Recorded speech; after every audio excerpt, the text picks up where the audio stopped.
It's our second time starting. Paul's still counting down like he's on Wayne's World. And that's how we roll here on Abs at 50. We're here for a quick update, talk about my medical records, which would violate HIPAA if anybody else shared them. But I'm going to share them with you.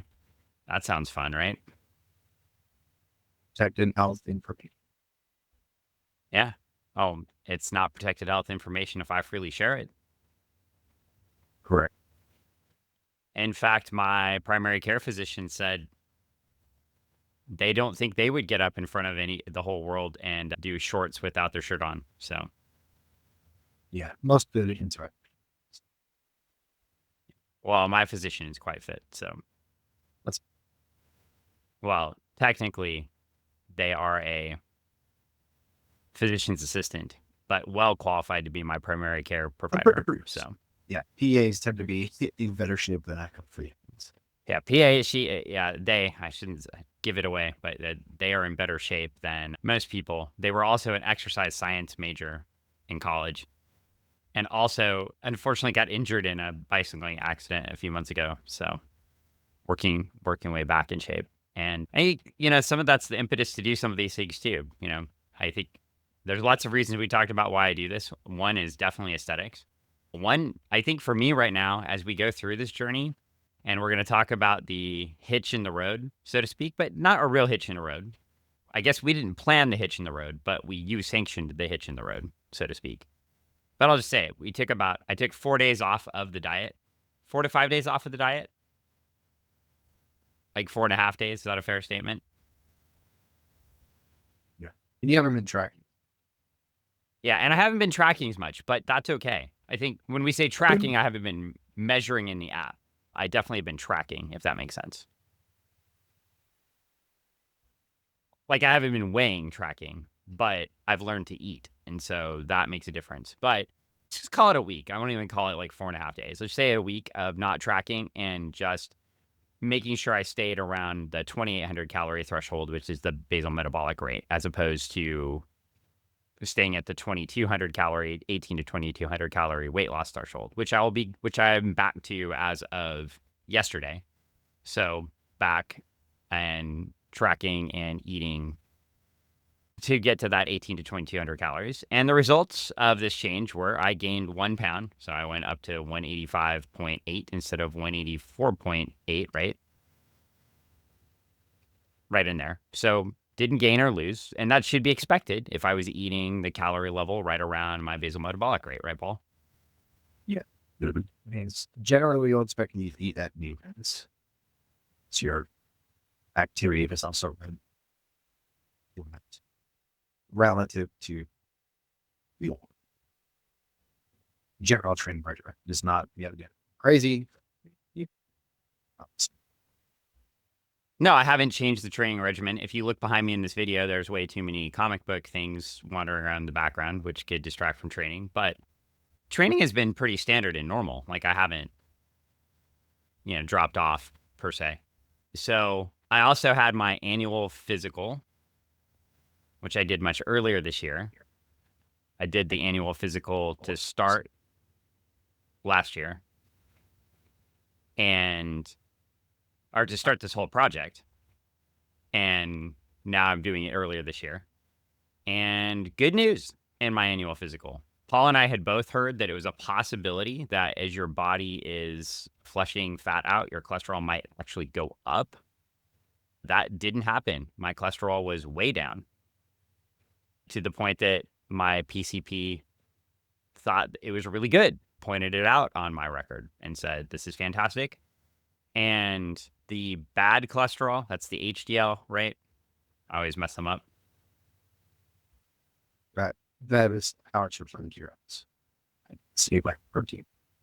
Yeah, was a little bit high, but far lower than it was before. And the LDL was down in range, and it wasn't before. So big change. I guess dropping 30 pounds probably could have a positive effect on your dropping almost 30 pounds probably would have a positive effect on your cholesterol in your body. So my blood is no longer pure steak and fats from ribeye steaks. It's now getting close to normal.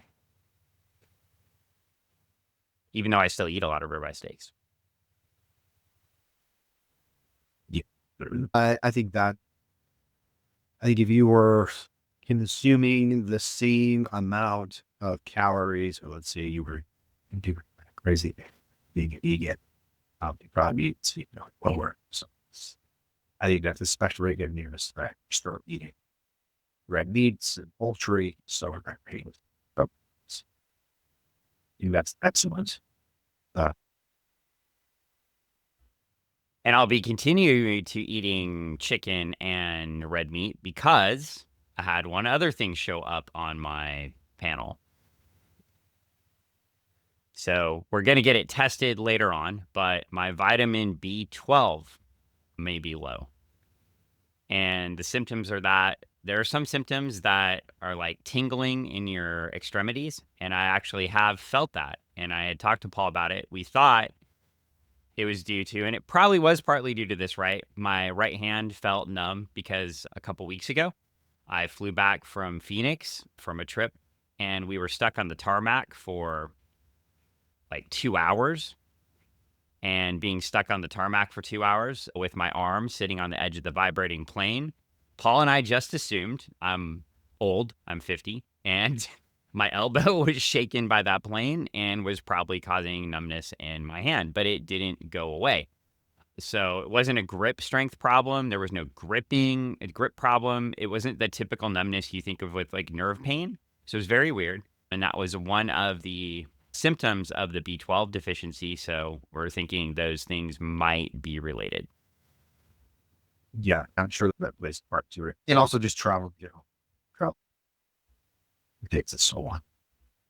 Yeah. And I also, and one of the reasons we weren't tracking as much too, the last 3 weeks before this week I was finally back at home so I could cook at home again and every day and do things. And so that's why we wrapped up kind of the not tracking piece. But I was traveling and then I had obligations outside of the house in Seattle. And then I had another set of work meetings in Seattle. So a couple of things I did do though. Paul and I did the travel eating episode before this, and I can kind of tell you how well I did on the trips. We mentioned the Phoenix already, but one strategy I have is when I go to Seattle for trips, driving up from Tacoma, if I end up staying in Seattle, I found a hotel. I'll even say their name. It's called The Level in South Lake Union, and it's apartment style housing that's cheaper than a lot of the other hotels in the area. A little bit more expensive than some of the others, but in there I get a full kitchenette, a full kitchen. I get an oven, stove, and a bedroom. So there happens to be a Whole Foods right down 2 blocks away from the Level. And even if I was eating lunches with groups or eating dinners with groups, I could walk down the Level and load up my refrigerator full of breakfast food. And that's exactly what I did. So unfortunately, as you might guess, the Level are the Paul, do you want to think what breakfast staple the Whole Foods in downtown Seattle, well, in South Lake Union in Seattle was out of? What breakfast staple would they be out of right now? They were out of eggs. So I didn't get to get any eggs, but I was able to go in and get some chicken sausages and some potatoes, and I got a couple apples and some carrots, and I just made myself up a little sausage and carrot and potato little stir fry in the morning and had that both mornings I was up there instead of eating out or going in. And it was tempting because, every meeting I went to had piles of bread products sitting there, yummy donuts and croissants and all sorts of yummy things. But I knew that that was going to be a temptation. So I made sure to cook myself breakfast in the hotel room before I went out and did that. Also, the great thing about Level is it has a completely full gym on the bottom floor. So I was able to get in full workouts at night, even if I couldn't get them in the morning. And that's also, I think, one of the things we were talking about with travel too is just social drinking. You're a lot less prone to social drinking. You might have one, but if you know you're going to go do a workout after you have dinner, you're much less prone to have if you're going to have a drink, it's going to be one, right? Like you're not going to have any more because you're going to go try to do a workout. And workouts, maybe some people, I know there are some beasts that can go do workouts after several beers or several shots, but I am not one of them. So If I'm going to have a drink, it's going to be like 1, and then a couple hours later, I'm going to be back in the gym working out. So that was a nice piece too, and I think I held up the spirit of what we planned for the traveling. So just wanted to share that piece with folks too. How are you feeling about the sidestep in the progress and then jumping back on the train? It's fun. Yeah. You haven't made any real regressions. Um, I think it's important to self-identify when you're being more disciplined than others. For a long time, I've said I would like to bat like 800. And as you get older and as you get closer to a goal, you have to get more and more precise. But like 8 out of my 10 choices are good choices. I think, in the main, not that they're pretty low. And so I think you're still going to have, the framework that you're working in. I don't think you went outside of that at all. Uh, But as we talked about when we first started this, it's more that you can trade. So better results for more precision. It's really that simple. Um, you're going to hit plateaus and life happens. You just got to get right back into the groove of things. Got to have short, number one, you have to recognize when it's happening. People, I know that there are psychological phenomena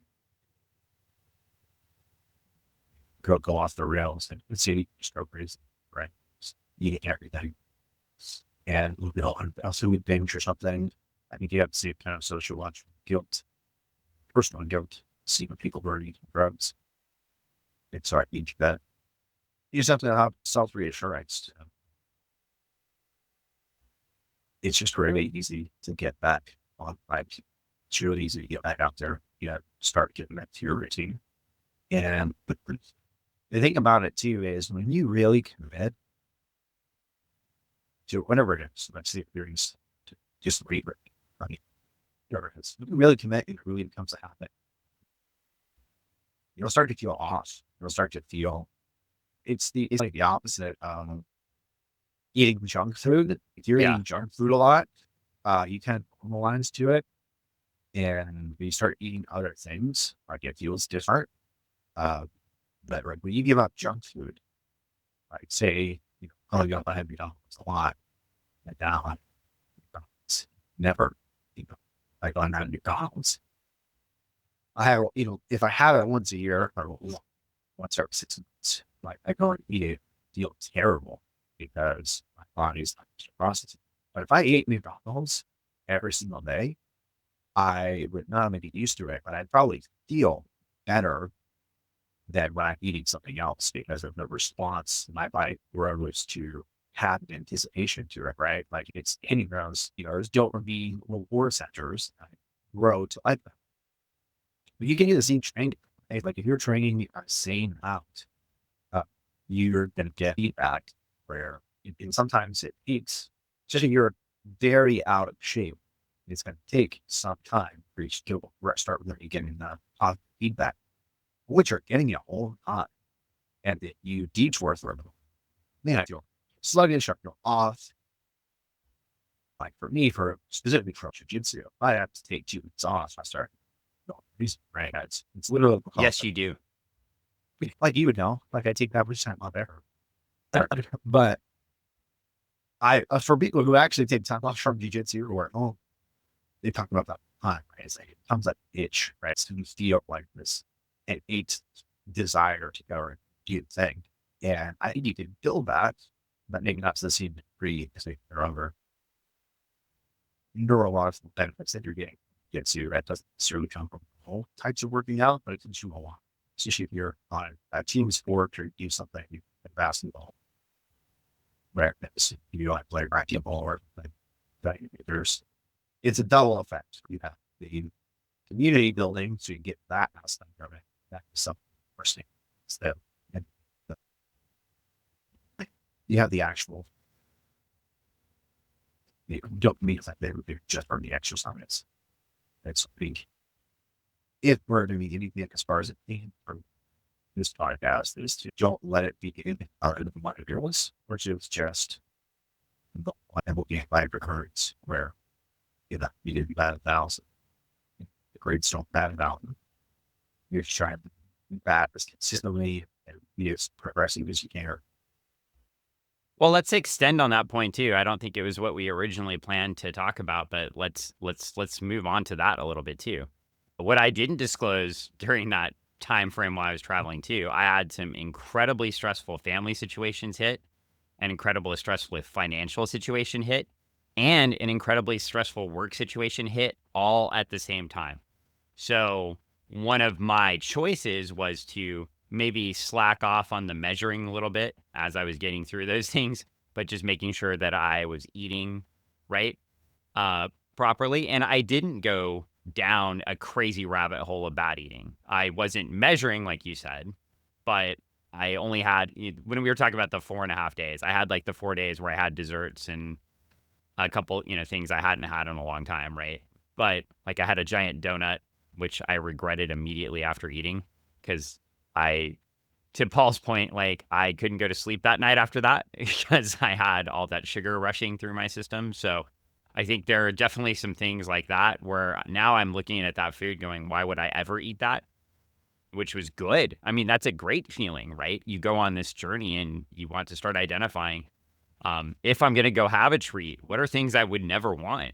I just don't want donuts anymore. I know that sounds crazy to folks, but at least the donut I had, I mean, it was a pretty crazy donut. It had like Oreo Yeah. cookies on It's it one that and we do donuts sort of yeah.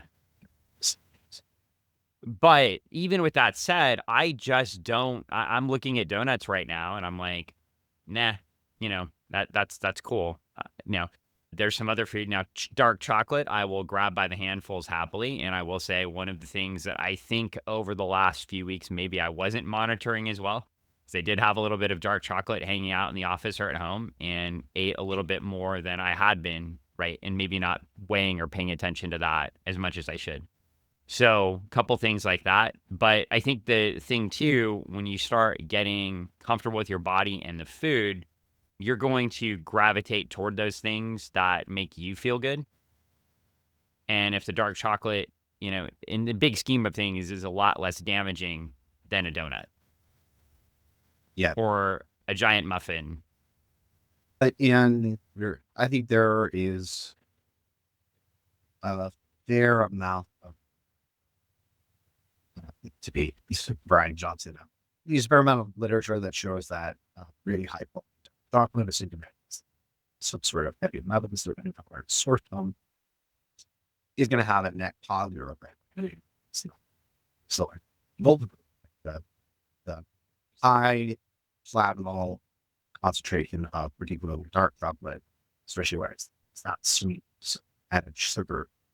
And so I think that has probably either a neutral or an positive effect as opposed to it's certainly not where you get the chronic spike of insulin that you're going to get interrupts and kids and things of that nature. I think if you're looking about, you're entering into a phase of your life, whether you're really young or 30s or 50s or whatever age you're on, reducing the chronic spikes and surround is the best thing you can do for yourself to immediately start changing results. It's just overall be inclusive that you're having large amounts of spikes all the time throughout the day. That's how we get through your body. So I One get through the scripts you tell yourself too, right? So I went to grab again, aspartame is not the greatest thing for you. Like we know that. But I was at work today and I wanted some water that had flavor. So I went and grabbed a Sprite Zero from the vending refrigerator and bought it and walked it out. And one of my colleagues, they had a bunch of free soda out for Employee Appreciation Day, which let's just laugh about that for 2 seconds. But yeah, it's Employee Appreciation Day. We gave you a bunch of really unhealthy food. Thanks. That's a great way to appreciate me. The whole pizza party joke is real. But with that said, the person was just being kind, like, hey, you could have one of these free sodas here. Well, they were all sugar sodas. And I felt kind of like a jerk later, but I gave my normal statement back. Oh yeah, I haven't drank the sugary soda for a long time. And that's like, I forget who said this. You may remember, but somebody said this and it stuck with me years ago because we talked about it years ago. That's like drinking candy. And I'm Yeah. not going to drink candy. That's just a terrible way to get it into your system. So, I just don't drink sugary soda. And I have a script in my brain. Like the immediate script is that's drinking candy. You wouldn't do that. And, the more kind of scripts you can build into your brain too, like if you're offered a donut or you're offered something, like it's like, oh, well, I don't eat donuts because they spike my insulin and I'm going to feel terrible later, right? Like you can say those scripts to yourself. I don't eat this. Now, there are a couple of things that I will always eat and probably, but we've been able to tamper down on them. One thing that I really I'm not going to say I haven't wanted it, and we've supplemented with some like ice cream sandwiches or some little low calorie ice cream bars, like kept the ice cream very small, right? So when we were looking at, I'm a big ice cream eater, and we looked at ice cream that had less than 200 calories in a wrapped serving, right? So here's something we're not going to do while I'm on this journey. We are not going to give me a pint of Ben and Jerry's Yeah. unless I'm just going Along to with eat it, that for the entire day. also known as a single serving. Yeah, that is not a single serving, but it is 1,200 calories in a pint ish. It's a single serving for Dan. Oh, it is a single serving for Dan. It absolutely is. It's absolutely delicious. I love ice cream.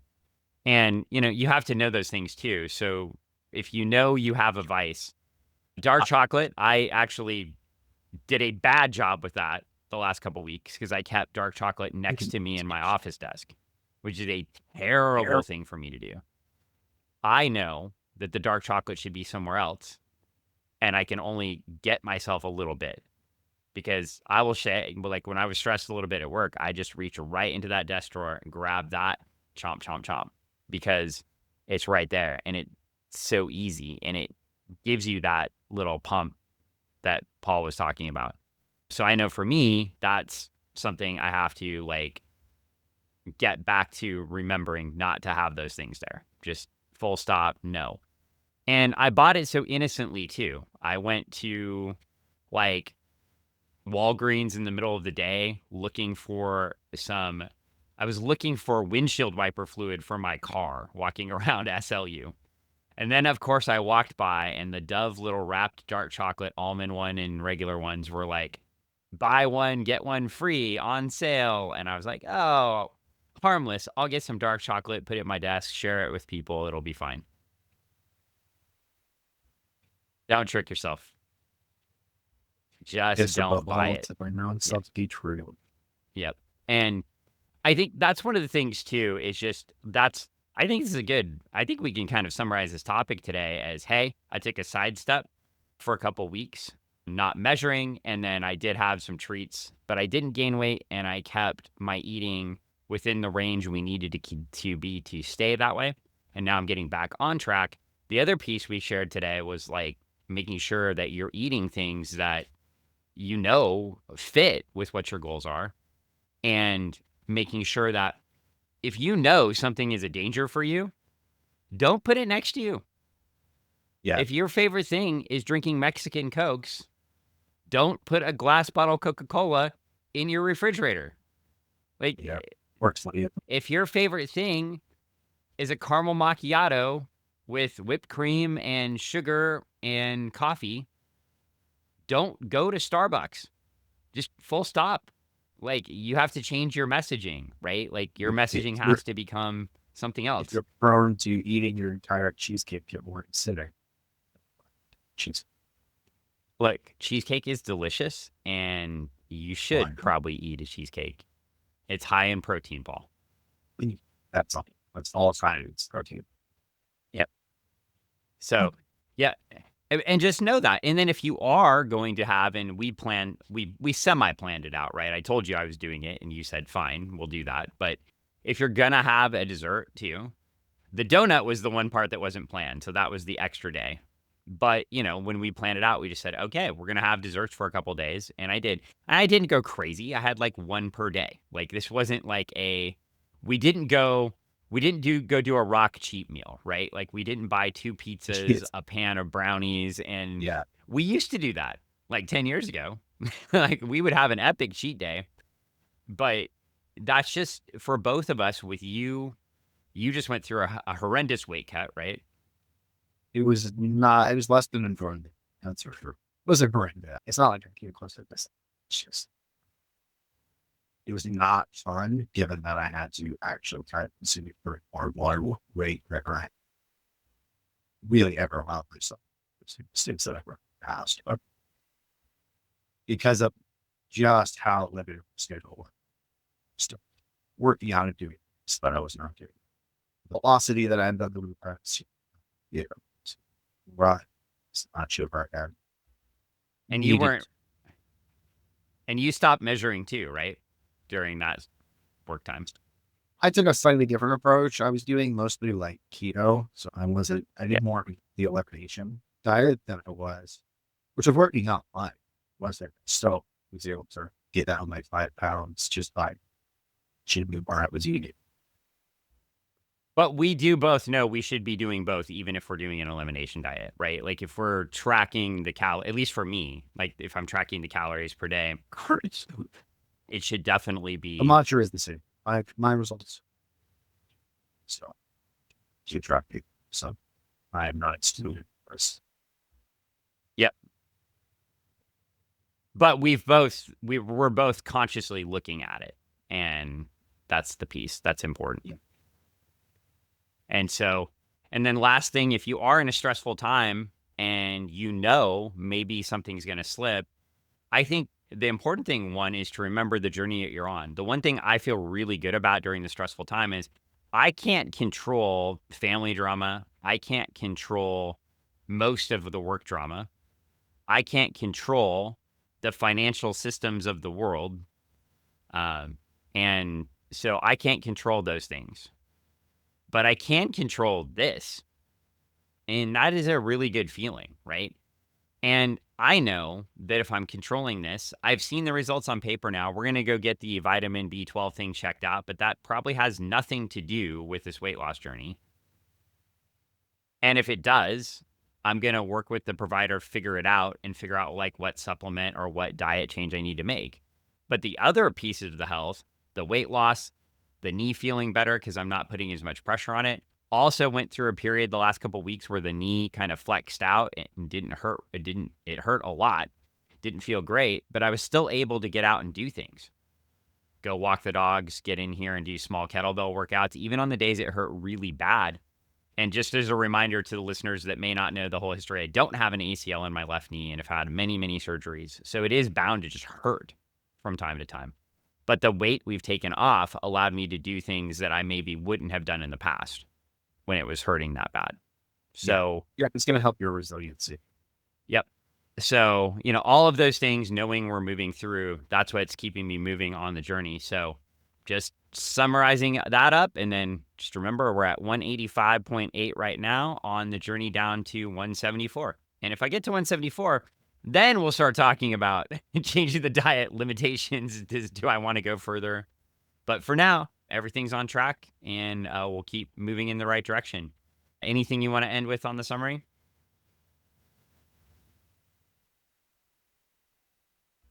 You have to figure out works for your own lips at the very same Shakespeare's person to your tobacco and self being true. So know what your triggers are. Yep. Especially when you get there, right? Even like if you're just like you're zombie through trying to do focus, when you focus, you'll know.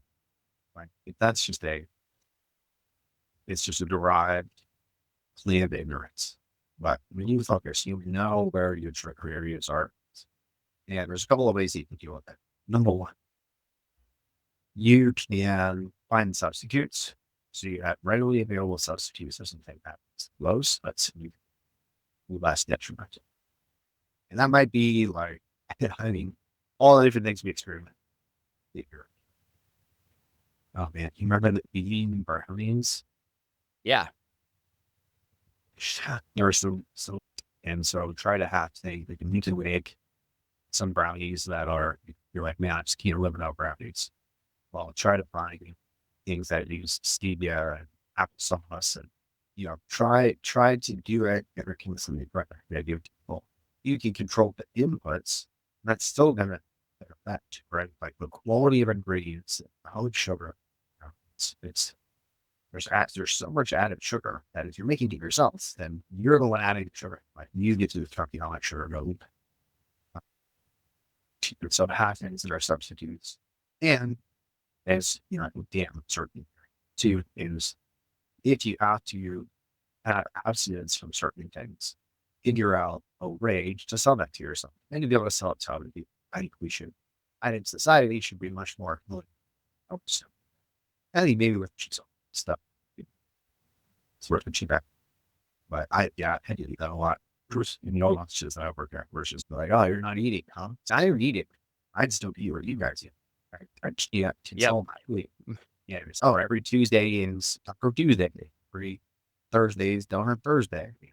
Someone's got a birthday every month. That's sort of like cake for some every single month. It's like, no, I eat birthday cake every single month. So if I have birthday, if I eat birthday cake on my birthday once a year, that's not that's not a big deal.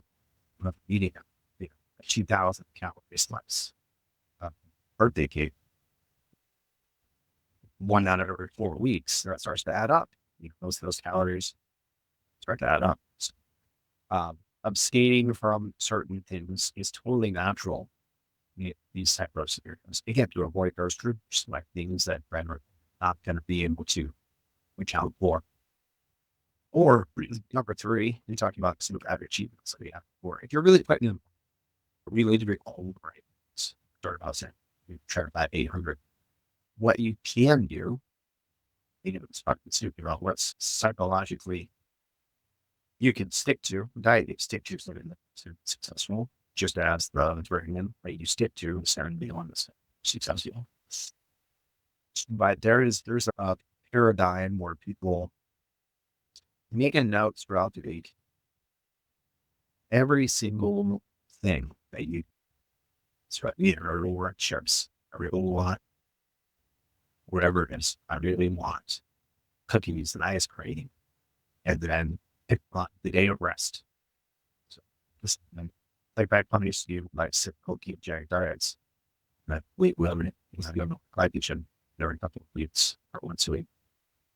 So if you don't like go crazy for like I'm gonna give myself 4 hours, eat forever, 4 hours. By the time you get to the six, I want this and I want that, you're just not going to be. That's the thing. If you break it up, you have one of those treats every single day. At the end of the week, you had an extra 20,000 calories. But if you try to sit down and eat 20,000 calories, you're going to make yourself sick. You're like, yeah, we're great. Every day you're best. And if you want to try to give yourself a cycle, have a cheap day. Don't make it the whole day. Just be like, I'm going to give myself a window here, whatever, pizza, burgers, hurry, all that stuff. What's it? Or you write that on it. That can be a way to do it. Because I think you're we can more likely to realize that I really don't want personally. Sorry. It's just very sad. I think you'll start to see how when you deny yourself something, you come to understand that's not really a loss, right? You have to eat bad ice cream. It's look at have obviously a burger there. I don't want that burger. What's your satiate with it? You really think that desire. And so you have to find new ways to satiate yourself. Yeah. That's the idea. You're eating healthy, you're eating lots of protein, lots of vegetables. You're going to crave those other things less. And if you are your sleep patterns and things like that are also to get to where your cravings are. So if you're craving a lot of carbohydrates, It might not be that you actually carry in carbohydrates. It might be a bunch of do reps and not the rest of it. The rest of your fitness, health, and well-being. So I think that will show give themselves a break. If they're not giving the pain to perfect self, it should stay on. If I just know the goal is to get right. And then it's the consistency over time. And this is a journey that you've been on. Start working out, focusing on things. Being close 2 years ago, even before that, you'd be consistently going here. Well, that's take you responded and different variations. And so it's a continuing journey. The journey will continue. It has to. That's the whole thing. The journey has to continue. And health and well-being can be a constant rotation of their journey. Just like we talked about. There's going to be a lot of things that you can't control. Right. And this is something always happens this way here. So it was true. It's going to continue to be that. It's never going to change, right? It's going to be different variations, shades of stress from working, or it's the world, politics, or neighbors, finances, relationships. It's always that is how life happens. You don't work to just get ahead. Make the goal, stick to that goal, keep working towards the end. Yep. And yeah, I couldn't summarize it better. And I'm going to leave us on one funny note. I feel like we just promote Whole Foods too much on this podcast, but that's fine. I'll leave us on a funny note. One of the things I've really found too in this whole thing is I used to go to like a place where if they weighed something like frozen yogurt or like the Whole Foods bar, and that would stress me out because I thought it was so limiting. And my whole brain has flipped on that. Now, when you go to the Whole Foods hot bar, I'm looking and saying, okay, this is awesome because I get to weigh my food and I know exactly what I'm getting. So if I go there now, like Paul was talking about substitutes, it's like I know exactly how much I can eyeball that box and I know exactly how much rice and chicken tikka masala, right? That's what's there. And then a little bit of those, we used to call them garbanzo beans because I'm too American white person, but we now call those chickpeas, right? Because that's what they're called.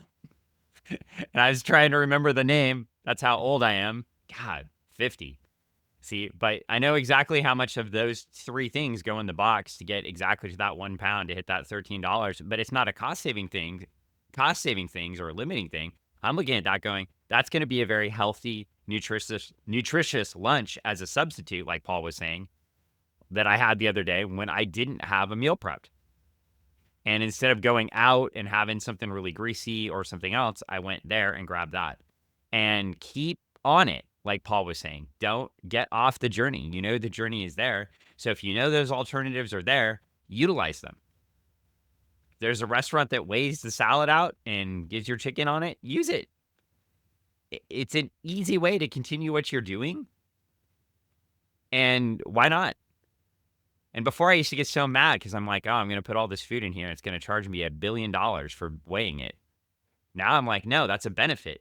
Now I'm looking at it going, and not only am I going to save money because I'm going to hit that $12 for lunch, which let me tell you, in South Lake Union in Seattle, hitting a $12, $13 lunch is a bargain. And then you're also going to restrict your calories intentionally and still have a good lunch. So everything Paul's saying about continuing the journey, do it, and you can actually get some fun benefits. And I guess that's our third commercial for Whole Foods on the podcast. So, and just this one. So, sponsor us. Yeah, should sponsor us. Where you get stuff. All right. Well, we'll wrap this up. I hope you enjoyed this update and talking about the journey, the different ways you stay on it, and that it's okay to take a break as long as you don't go crazy. Don't eat the 20,000 calories in one day, like Paul said. And we'll see you next time. And I think by the time we see you next time, I should be sitting right. Let's just tell them right now. I should be sitting around 181, 180 pounds, right, Paul? Yep. So I better be there next time, right? You're have to get after it. All right. We'll do it. And we'll see you then. Bye, everyone.